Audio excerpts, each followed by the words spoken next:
Shake your blues, put on your dancing moves. No time to waste. Oh, ready, set, and go. Yay, fire up the show.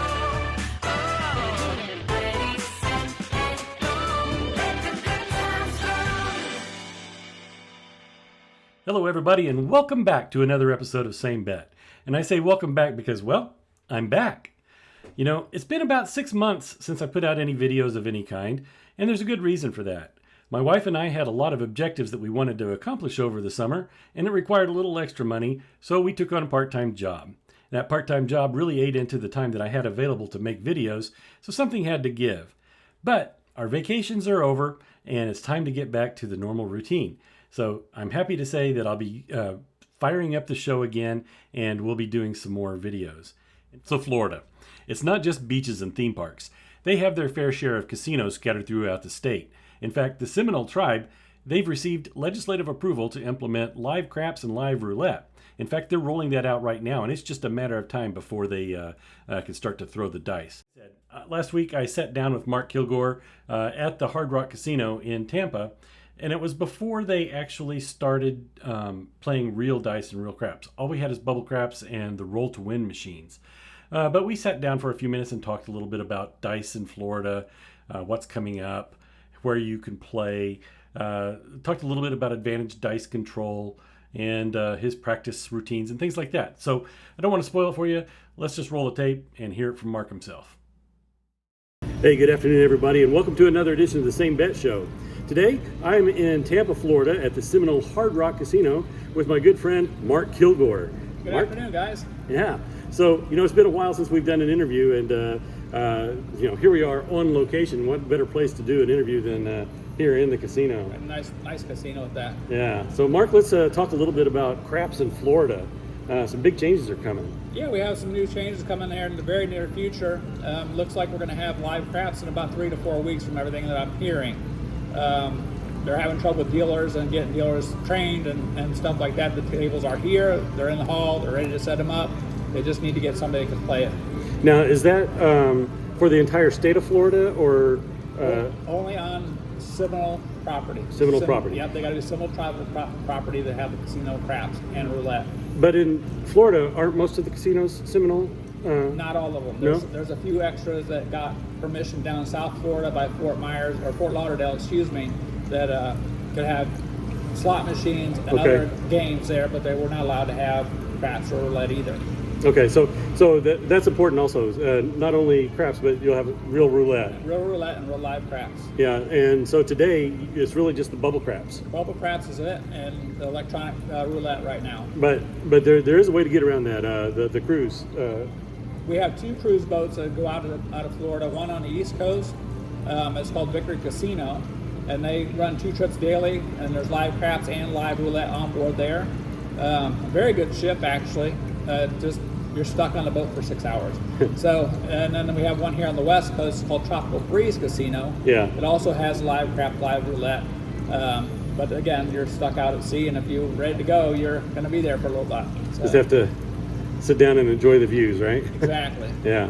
So, staying with the boats, playing on a smaller boat rather than a big, huge cruise ship, the waves, being on the sea, the rocking of the boat, is that? I don't see it to be much of a problem. Most of the time when I've gone, the seas have been calm. Yeah. Or not much movement to the boat anyway. And I'm kind of used to being on a boat all the time anyway, so yeah, it really doesn't affect me at all. I kind of just go with it, make the best of it. So here in a couple of weeks, you'll be able to have real dice, real craps, basically in your backyard, and I'll bet you're looking forward to that. I am sure ready. Be a full-time extra job that I can go and do and make money on a very consistent basis. Yeah. So I guess speaking of an extra job, you also do some training with Advantage Dice Control. Yes, correct. I do work for Tony Leo out of Las Vegas, teaching Advantage Dice Control here in Florida. Okay. I have a student that's coming from the East Coast. Is supposed to be here tonight. So Oh. I'm waiting to hear from him today to see if he's still coming. Okay. But have had some good turnout so far. I'm seeing how we're just now getting into the start of having live craps here. So I think it'll pick up. Yeah, as that should pick time up for you. goes on. In fact, I'll put a way to contact Mark here in the comments when this video goes live. So Great. let's see if we can send a couple of people your way. But I'll bet you're right. Once things go live here in Florida, there will be some more demands, more people that are interested in really how do you play craps. Yes, and win consistently. So let's go back in the past for a minute. You and I, we've known each other for a little bit over a year. This is the first time we've actually met in person. Yeah, really nice to meet you, by the way. Yeah, nice meeting you. But you used to be a regular on the craps game that I hosted on Live Fantasy Craps. And if I remember right, you and Mark Evangelisto kind of went back and forth on who had the most rolls. And it's been a while, but I think you ended up with a 63 roll or something like that. It was just slightly a few more rolls than him, I think. Yeah. I don't remember exactly, but it was. But who's pretty counting, close. right? Yeah.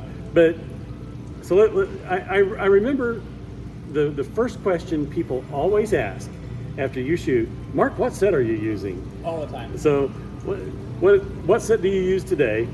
99.9% of the time, I'm going to throw an all 7 set. That's my set of choice. It works for my toss. Everyone's different. You Yeah. know how that goes. If you get there and you don't see it working, you better have plan B to go. So that's what I'll play most of the time. I have found different things work for me in different locations because of the bounce and stuff on the table. Sometimes I do have to change that set if I go into a casino and find something a little odd. Yeah. I know immediately by what I'm seeing on my dice, and I can change that up and fix the problem most of the time. So with the all 7 set, you're hoping it either goes off axis or you at least, or at very least, you don't have primary face hits. So that's one of the reasons I like the all 7 set. For me, it's a fairly safe set. It'll get me some consistent numbers. That's why I like that one. But I think you mentioned that you might change the set. When do you change the set versus changing your landing zone? What? You can do both, Dave. You can either do one or the other. Sometimes you may need to do both. You're just going to have to wait and see what the dice are showing you. You have to be able to read your dice and understand your throw. You can't just walk in the casino and start throwing the dice and expect to see what you're looking for. It takes practice. Yeah. You have to put the time in on the table on your own, away from the casino, and get it down. And then go into the casino. When you go there, you know what you're looking for. If you're not seeing it, you kind of know what to do to get out of it. Yeah. When I play craps, I have a particular spot on the table. I do like either stick left 1, or I've learned to like straight out. Do you have a preference on where you shoot from? I prefer to shoot stick left 1 most of the time. I can shoot stick right. It doesn't make that much difference, but I prefer, it just feels more comfortable for me. Being right-handed, at stick left for some reason. Yeah. So I just shoot from where I'm comfortable at, and that works. Yeah. So I'll give a shout out to my friend Howard Newman. He's the one that got me comfortable with shooting from straight out. In the past, I would never try it. Just every time I did, it was quick 7 outs. And he worked with me a little bit, tweaked a few things, and now I can get a few more tosses from Right. the Nice. end. So I like that. But let's talk a little bit about your relationship with Tony. You and I were talking a little bit earlier today. In addition to doing your private classes here, you're headed to Vegas hopefully this May. Yes, correct. Sometime this May. We haven't set a firm date yet. Tony's going to do one of his group classes, where he has everybody come out and to his home. And we're going to do a class right there. Me and him will work together on teaching at the same time. Very good, very good, very good. We just haven't set the date yet. It's in May. I know it'll be in May, just don't know the firm date yet. Yeah, so stay tuned for more information on that. And it's way too early for me to tell if I'll be able to make May, but if I can, I'll be fun. there. Yeah.